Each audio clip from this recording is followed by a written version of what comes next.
Alright, Solidworks drawing, them UCF part, and fixture play is pretty basic. So, start a new drawing, new sketch, open a new drawing, hit the sketch button, pick whatever plane you're going to work on. Doesn't matter all that much really. Hit the normal 2 button. This little crosshatch here was up there. Forgot to put 1 up there, but you'll see I'll have to go back and add that in later. So basically I'm just sketching roughly what the part looked like. And then I'll dimension it, relation it, and all that crap. And then we'll revolve it.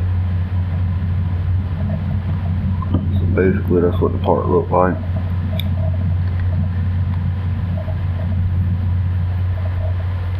So we're going to dimension the outside diameter, which is 7 inches divided by 2, because we're only drawing half the part right now.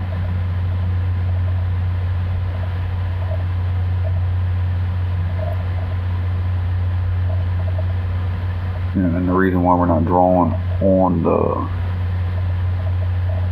origin right there is because there's going to be a hole in the middle of the part.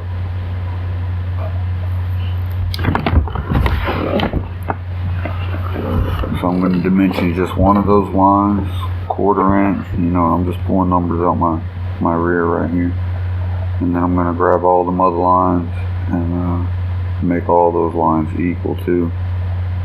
That way you only have to change one dimension to change, you know, it'll change every one of them dimensions. You're just changing that one.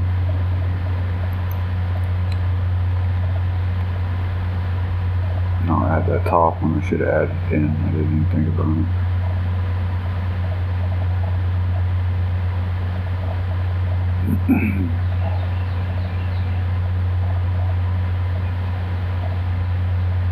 So now we're going to make sure everything stays 90 degrees to each other, because you know, when I added that 0.91 dimension up there, it's supposed to be 1/2 inch, and when I added everything, kind of something shifted, so I undid it. Now I'm going to go in and relation all these edges. That way when I change that dimension to the dimension I actually want it to be, it just shrinks instead of cocking sideways. Sometimes you can get away with not adding relation. Sometimes things just go squirrely on you.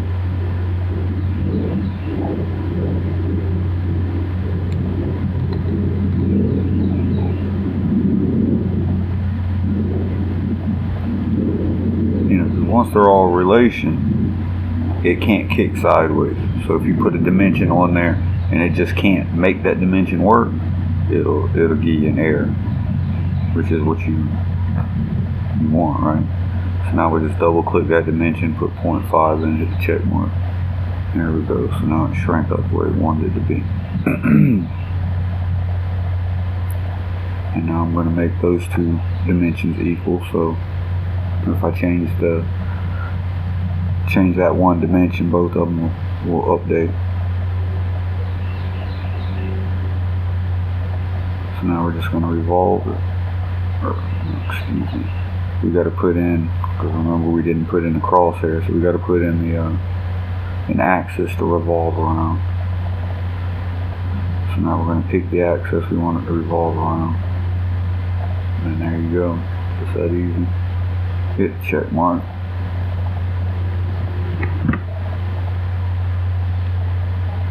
So now we'll go ahead and chamfer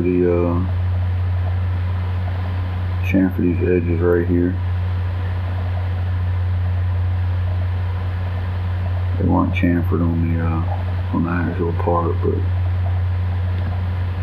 you know, we just had to break the edge on the actual part. I'm just going to draw some chamfers in there just for programming sake, I reckon. So that's pretty much that. So now we're going to draw the fixture plate. So again, start a new drawing. Go to your sketch. And put the crosshairs up.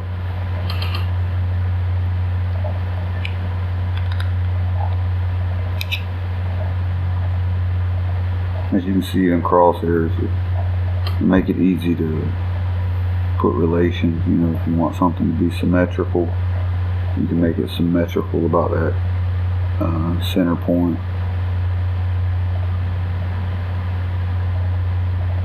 You know, later when I do the bolt holes in this, you'll see we'll use them to keep the square from getting out of whack when we dimension it.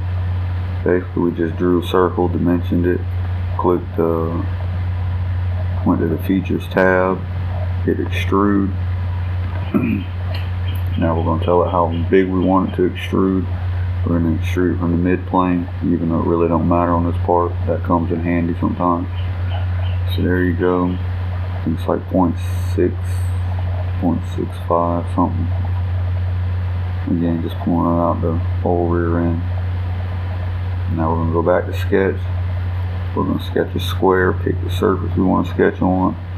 We're using center to corner rectangle. So we click on the origin and just drag out and it makes a square.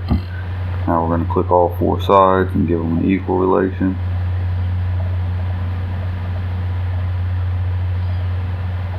We're going to go ahead and make them all 90 degrees to each other. I was messing with this earlier and it let me grab it and kind of, you know, I don't know what it was doing. It was tilting it off center somehow. So I'm making sure it doesn't do that. You know, instead of just opening up and down like that, it was rolling on me. So I just relation it, give it a dimension. I think it's 3 1/4 is what we went with, 3.25. So now we'll go out of that sketch, although we could have sketched the other one right on top of it. It didn't really matter, but either way, we're going to do the same thing, center to corner,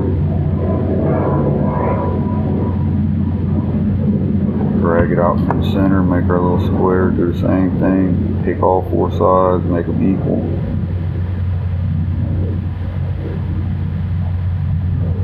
Again, that way you only have to do one dimension. We're going to make all these square to each other.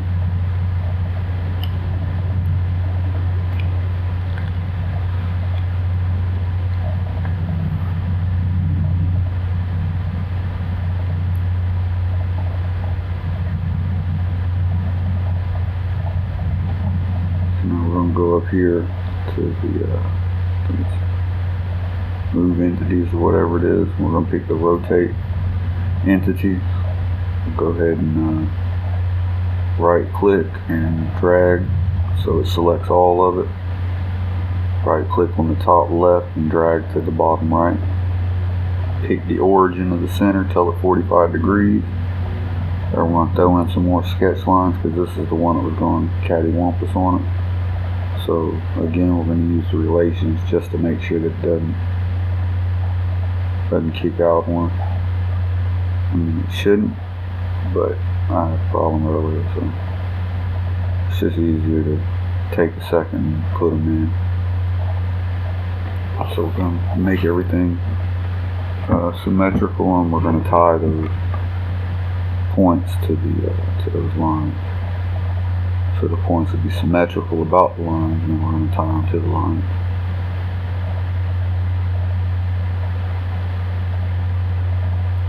And once all that's done, we'll just give it a dimension.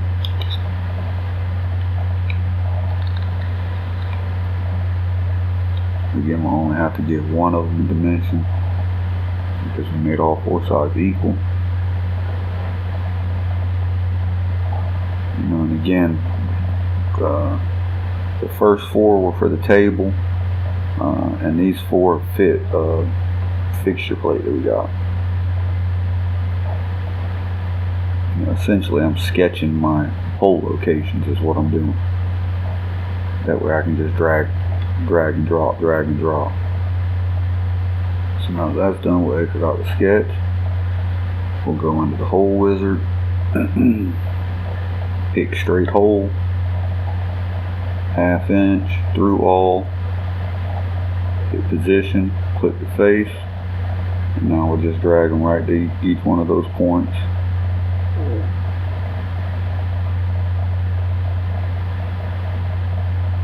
Easy peasy. Box on them points, hit the check mark, done. And we're going to create another sketch.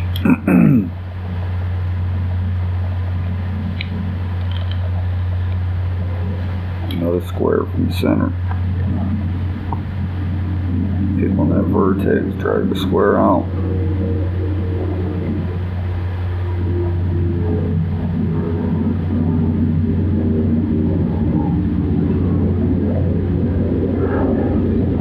Basically rinse and repeat. Do pretty much the same thing that we've been doing. Make them all the same size. Equal relation. That way we only have the dimension 1.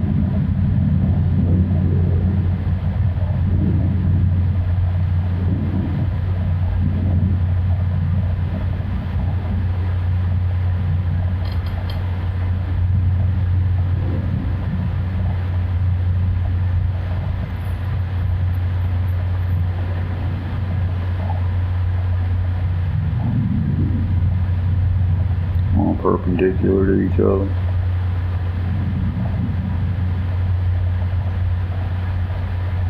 Go ahead and dimension that one.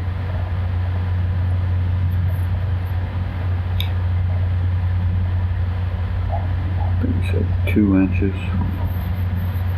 Again, we're just pulling them out of our rear. I shouldn't have exited out the sketch, I should have just kept going, but whatever. Now we're going to throw a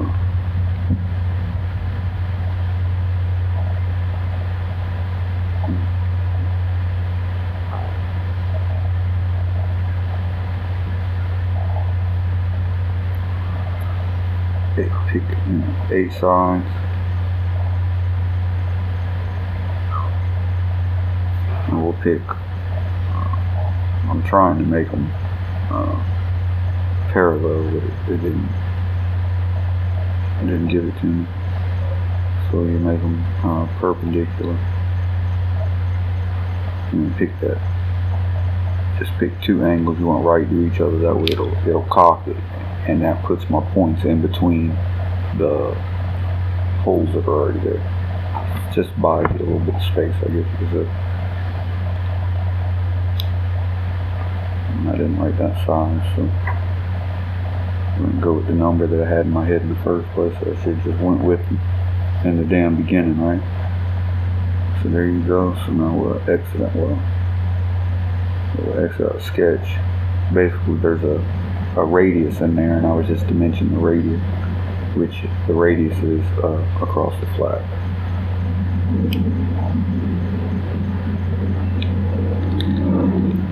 Back to the hole wizard.